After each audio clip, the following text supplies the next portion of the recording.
নমস্কার বন্ধুরা, ক্যাশ কিচেনে সবাইকে স্বাগত। সামনে 25শে ডিসেম্বর বড়দিন। আমরা সকলেই সেই দিনে বাড়িতে কেক কিনে থাকি। অনেকে আমরা বাড়িতে বানাই, আবার অনেকে দোকান থেকে কিনে আনি। তাই আমি Christmas special food plum cake রেসিপিটা আজকে আপনাদের কাছে শেয়ার করব। আপনাদের কাছে অনুরোধ করে ভিডিও স্কিপ না করে আপনারা ভিডিওটি প্রথম থেকে শেষ পর্যন্ত দেখুন, আর খুব সহজেই আমার রেসিপিটি আপনারা বানিয়ে ফেলুন। দেখবেন ভীষণই ভালো লাগবে। তাহলে শুরু করি আজকের আমার রেসিপি। প্রথমে কিছু ড্রাই ফ্রুটস অরেঞ্জ জুসের মধ্যে সোপ করে রাখবো। এখানে কিছুটা কিশমিশ নিয়েছি, আর মোরব্বা ছোটো ছোটো টুকরো করে নিয়েছি, আর চেরি নিয়েছি। জুসের মধ্যে দিয়ে দেব। আর কাজু, আমন্ড আর পেস্তা ছোটো করে টুকরো করে নিয়েছি, সেগুলোও দেব। আর হাফ বাটির মতো টুটি ফুটি নিয়েছি।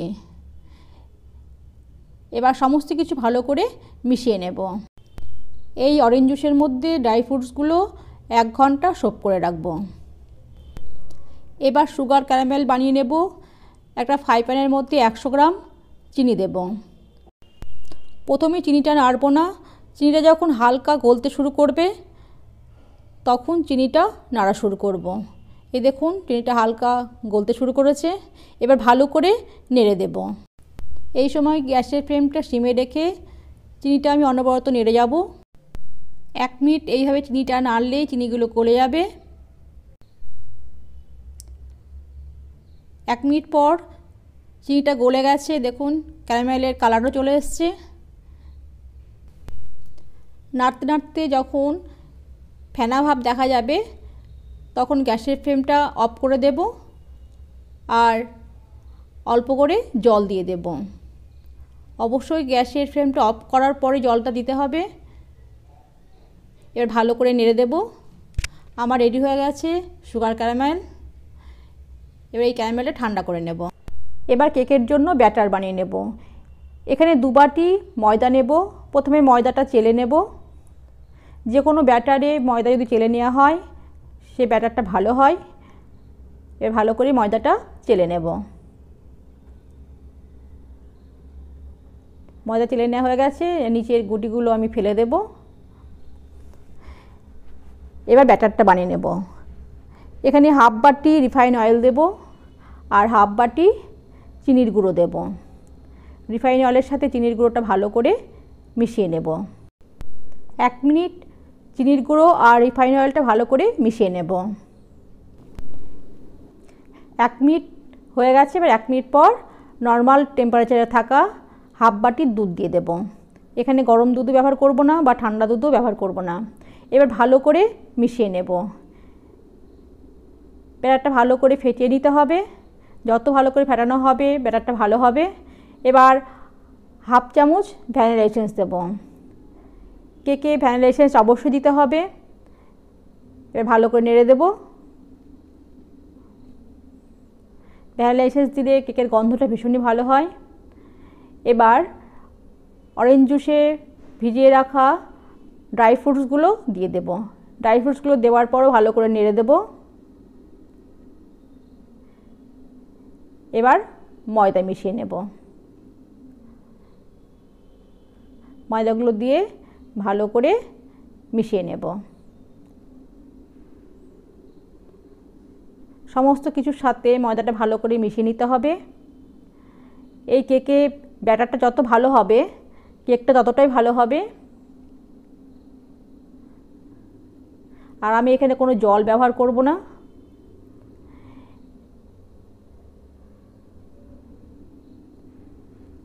এবার সুগার ক্যারামেলটা ব্যাটারের মধ্যে দিয়ে দেব। সুগার ক্যারামেল দেওয়ার পরও ভালো করে নেড়ে দেব।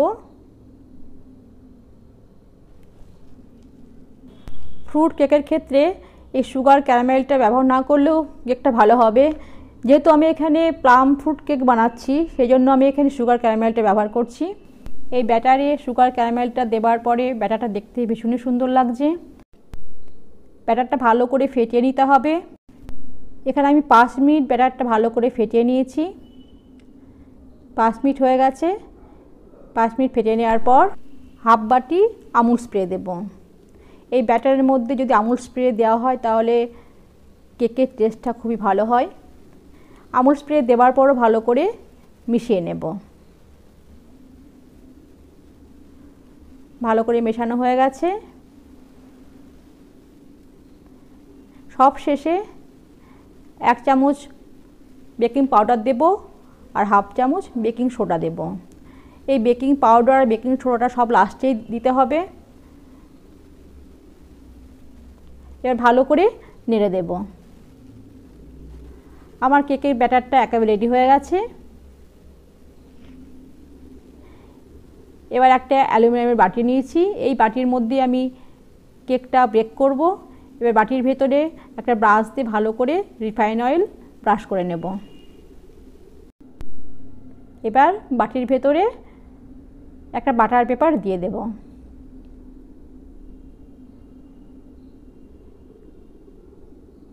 এবার চারিপাশেও বাটার পেপার লাগিয়ে দেব।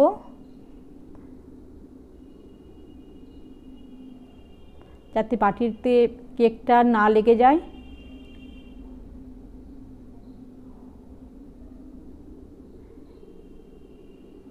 এই বাটার পেপার দেওয়ার পরও বাটির ভেতরে রিফাইন অয়েল ব্রাশ করে নেব।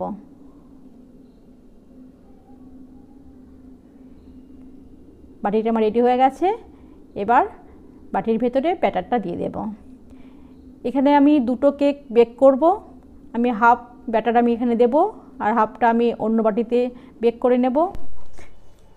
এবার কিছু ড্রাই ফ্রুটস দিয়ে ব্যাটারের ওপরে সাজিয়ে নেব।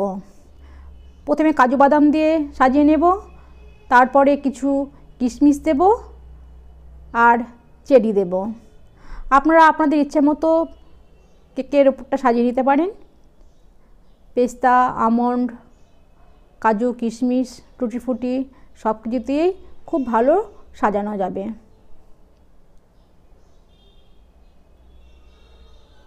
যত ভালো করে সাজানো যাবে কেকটা ততটা দেখতে ভালো লাগবে।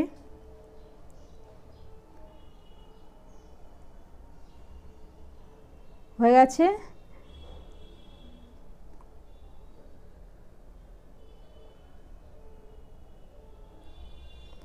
এবার বাটিটা একটু ট্যাপ করে নেব। এবার বেক করে নেব। বেক করবার জন্য একটা কড়াই বসিয়ে দিয়েছি। কড়াইয়ে আমি হাফ বাটি মতো লবণ দিয়েছি। এবার লবণটা ভালো করে ছড়িয়ে দেব। এবার একটা স্ট্যান্ড দিয়ে ঢাকা দিয়ে 5 মিনিট প্রিহিট করে নেব। 5 মিনিট পর ঢাকাটা খুলব। এবার ব্যাটারের বাটিটা বসিয়ে দেব। ঢাকা দিয়ে 40 থেকে 45 মিনিট বেক করে নেব। আর ঢাকার ওপরে যে ছিদ্রটা আছে একটা কাঠি দিয়ে সেই ছিদ্রটা বন্ধ করে দেব। আর বাকি ব্যাটারটা একটা অন্য বাটিতে একই রকমভাবে আমি সাজিয়ে নিয়েছি, সেটাও আমি বেক করে নেব। অপর দিকে কড়াইয়ে একটা স্ট্যান্ড বসিয়ে প্রিহিট করে নেব, দিয়ে বাটিটা বসিয়ে দেব। এবার ঢাকা বন্ধ করে 40 থেকে 45 মিনিট বেক করে নেব। অপর দিকে 45 মিনিট পর প্রথম কেকের ঢাকাটা খুলব। এবার একটা টুথপিক দিয়ে ভালো করে দেখে নেব ভেতরটা কেকের বেক হয়েছে কিনা। দেখুন টুথপিকের ভেতরে কিছু দেখা যাচ্ছে না, তার মানে আমার কেকটা পুরোপুরি রেডি হয়ে গেছে। এবার দ্বিতীয় কেকটাও আমার হয়ে গেছে। এবার গ্যাস অফ করে দেব আর 2টো কেকই ঠান্ডা করে নেব। 30 মিনিট পর ঠান্ডা করে নেওয়ার পরে তারপরে আমি আনমোল্ড করব। কখনোই গরম অবস্থায় কেকটা আনমোল্ড করতে যাবেন না, তাহলে কেকটা ভেঙে যাবে। এবার কেকের পাশগুলো একটা ছুরি দিয়ে ছাড়িয়ে নেব। খুব আস্তে করে এই কাজটা করতে হবে যাতে কেকটা ভেঙে না যায়। চারপাশটা আমার ছাড়িয়ে নেওয়া হয়ে গেছে। এবার একটা প্লেট ওপর করে দেব, দিয়ে বাটিটা উল্টিয়ে দেব।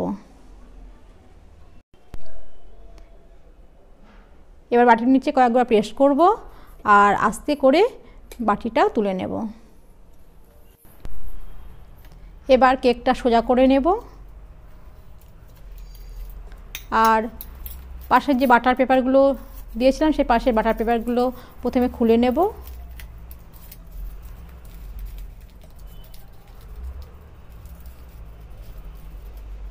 খুব আস্তে করে বাটার পেপারগুলো খুলতে হবে।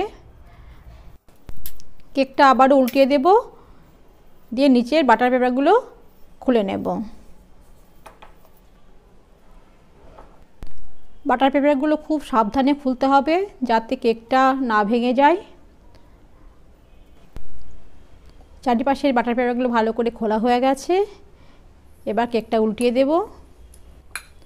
আমার একেবারে রেডি হয়ে গেছে Christmas special plum fruits cake. দেখুন কত সুন্দর হয়েছে আর কতটা নরম হয়েছে। এবার কেকটা আমি কেটে দেখাবো ভেতরটা কত সুন্দর হয়েছে। এই দেখুন বন্ধুরা, আমার কেকের ভেতরটা কত সুন্দর হয়েছে। আমার রেসিপিটি ভালো লাগলে অবশ্যই বাড়িতে একবার ট্রাই করবেন, আমাকে কমেন্ট করে জানাবেন কেমন হয়েছে। আমার ভিডিওতে লাইক দেবেন, বন্ধুদের কাছে শেয়ার করবেন। যারা আমার চ্যানেলে নতুন বন্ধু তাদের কাছে আমার অনুরোধ রইল আমার চ্যানেলটাকে আপনারা সাবস্ক্রাইব করবেন আর পাশে থাকা বেল আইকনটি প্রেস করবেন যাতে আমার ভিডিও নোটিফিকেশন আপনাদের কাছে খুব সহজেই পৌঁছে যায়। আর যারা ফেসবুক থেকে দেখছেন আমার পেজটিকে ফলো করবার অনুরোধ রইল। আগে তাহলে আসি বন্ধুরা, আবার চলে আসবো নতুন নতুন রেসিপি নিয়ে।